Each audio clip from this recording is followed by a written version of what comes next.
ओम नमो भगवते वासुदेवाय। कार्तिक माह महात्म्य छठा अध्याय।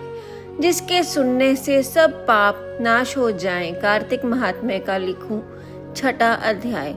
नारद जी बोले, जब 2 घड़ी रात बाकी रहे तब तुलसी की मृतिका, वस्त्र और कलश लेकर जलाशय पर जाएं। कार्तिक में जहाँ कहीं भी प्रत्येक जलाशय के जल में स्नान करना चाहिए। गर्म जल की अपेक्षा ठंडे जल में स्नान करने से 10 गुना पुण्य होता है। उससे 100 गुना पुण्य बाहरी कुएं के जल में स्नान करने से होता है। उससे अधिक पुण्य बावड़ी में और उससे भी अधिक पुण्य पोखर में स्नान करने से होता है। उससे 10 गुना झरनों में और उससे भी अधिक पुण्य कार्तिक में नदी स्नान करने से मिलता है। उससे भी 10 गुना पुण्य वहाँ होता है जहाँ 2 नदियों का संगम हो, और यदि कहीं 3 नदियों का संगम हो तब तो पुण्य की कोई सीमा ही नहीं। स्नान से पहले भगवान का ध्यान कर के स्नानार्थ संकल्प करना चाहिए। फिर तीर्थ में उपस्थित देवताओं को क्रमशः अर्घ्य, आचमन्य आदि देना चाहिए। अर्घ्य मंत्र इस प्रकार है। हे कमलनाथ, आपको नमस्कार है। हे जलशाही भगवान, आपको प्रणाम है। हे ऋषिकेश, आपको नमस्कार है। मेरे दिए अर्घ्य को आप ग्रहण करें। बैकुंठ, प्रयाग तथा बद्रिकाश्रम में जहाँ कहीं भगवान विष्णु गए हैं वहाँ उन्होंने 3 प्रकार से अपना पांव रखा था। वहाँ पर ऋषि, वेद, यज्ञ सहित सभी देवता मेरी रक्षा करते रहे। हे जनार्दन, हे दामोदर, हे देवेश, आपको प्रसन्न करने हेतु मैं कार्तिक मास में विधि विधान से ब्रह्म मुहूर्त में स्नान कर रहा हूँ। आपकी कृपा से मेरे सभी पापों का नाश हो।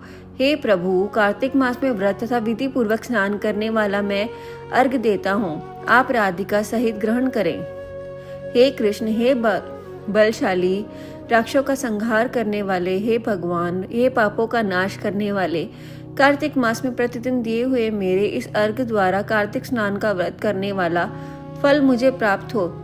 तत्पश्चात विष्णु, शिव तथा सूर्य का ध्यान करके जल में प्रवेश कर नाभि के बराबर जल में खड़े होकर विधि पूर्वक स्नान करना चाहिए।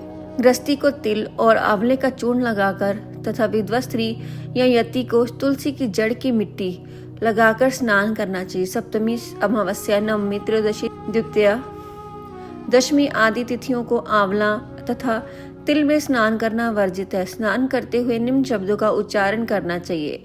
जिस भक्ति भाव से भगवान ने देवताओं के कार्य के लिए 3 प्रकार का रूप धारण किया था, वही पापों को नाश करने वाले भगवान विष्णु अपनी कृपा से मुझे पवित्र बनाए। जो अमनुष्य भगवान विष्णु की आज्ञा से कार्तिक व्रत करता है, इसकी इंद्र आदि सभी देवताओं से रक्षा करते हैं, इसलिए वह मुझको पवित्र करें। बीजों, रहस्यों तथा यज्ञों सहित वेदों के मंत्र, कश्यप आदि ऋषि, इंद्र आदि देवता मुझे पवित्र करें। अदिति आदि सभी नारियां, यज्ञ, सिद्धि, सर्प और समस्त औषधियों व तीनों लोकों के पहाड़ मुझे पवित्र करें। इस प्रकार कहकर स्नान करने के बाद मनुष्य को हाथ में पवित्री धारण करके देवता, ऋषि, मनुष्यों तथा पितरों का विधि पूर्वक तर्पण करना चाहिए। तर्पण करते समय तर्पण में जितने तिल रहते हैं उतने वर्ष पर्यटन व्रती के पितृगण स्वर्ग में वास करते हैं। उसके बाद व्रती को जल से निकालकर शुद्ध वस्त्र धारण करने चाहिए। सभी तीर्थों के सारे कार्यों से निवृत्त होकर पुनः भगवान विष्णु का पूजन करना चाहिए। सभी तीर्थों के सारे देवताओं का स्मरण करके भक्ति पूर्वक सावधान होकर चंदन, फूल और फलों के साथ भगवान विष्णु को फिर से अर्घ्य देना चाहिए। अर्घ्य के मंत्र का अर्थ इस प्रकार है। मैंने पवित्र कार्तिक मास में स्नान किया है। हे विष्णु, राधा के साथ आप मेरे दिव्य अर्घ्य को ग्रहण कीजिए। तत्पश्चात चंदन, फूल और तांबुल आदि से वेद पाठी ब्राह्मणों का श्रद्धा पूर्वक पूजन करें और बारंबार नमस्कार करें। ब्राह्मणों के दाएं पांव में तीर्थों का वास होता है, मुंह में वेद और समस्त अंगों में देवताओं का वास होता है। अपने कल्याण की इच्छा रखने वाले मनुष्य को इनका ना तो अपमान करना चाहिए और ना ही इनका विरोध करना चाहिए।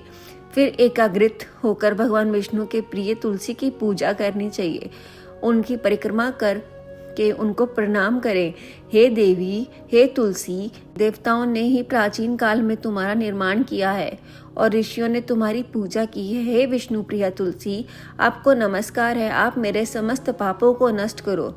इस प्रकार जो मनुष्य भक्ति पूर्वक कार्तिक व्रत का अनुष्ठान करते हैं, वे संसार के सुखों का भोग करते हुए अंत में मोक्ष को प्राप्त होते हैं। ओम नमो भगवते वासुदेवाय।